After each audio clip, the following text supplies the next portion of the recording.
మంగళవారం నాడు చిన్నస్వామి స్టేడియం బెంగళూరు వేదికగా ఎల్ఎస్జీ మరియు ఆర్సీబీ జట్లు తలపడనున్నాయి. ఆర్సీబీ ఆడిన చివరి మ్యాచ్ బెంగళూరులో జరగడం, అందులో ఓటమి చెందడంతో ఈ సీజన్కి గాను హోమ్ మ్యాచ్ ఓడిపోయిన మొట్టమొదటి జట్టుగా నిలిచింది.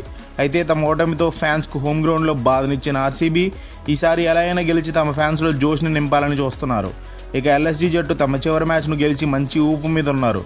ఇరు జట్లు వారి సన్నాహాలతో సిద్ధపడుతూ బాగా ప్రాక్టీస్ చేస్తున్నారు. విధ్వంసకర బ్యాటింగ్ లైనప్ ఉన్న ఆర్సీబీ ఈ సీజన్లో ఒక్క మ్యాచ్ మినహా మరే ఇతర మ్యాచ్లోనూ తమ బ్యాట్లను జులిపించలేకపోయారు. ఇక ఎల్ఎస్జీ జట్టు కూడా దాదాపు ఇదే కోవలోకి వస్తుంది. ఈ ఇరు జట్లు ఇప్పటివరకు 4 సార్లు తలపడగా, అందులో 3 సార్లు ఆర్సీబీ గెలుపొందగా ఒక మ్యాచ్లో ఎల్ఎస్జీ గెలుపొందింది. ఇందులో గమనించదగిన విషయం ఏమిటంటే ఎల్ఎస్జీ గెలిచిన ఒక మ్యాచ్ బెంగళూరులోనే జరిగింది.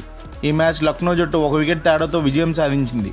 ఈ వేదికలో ఇప్పటివరకు 89 మ్యాచ్లు జరగగా, అందులో 37 సార్లు మొదట బ్యాటింగ్ చేసిన జట్లు గెలుపొందగా, చేసింగ్ చేసిన జట్లు 48 సార్లు గెలుపొందాయి.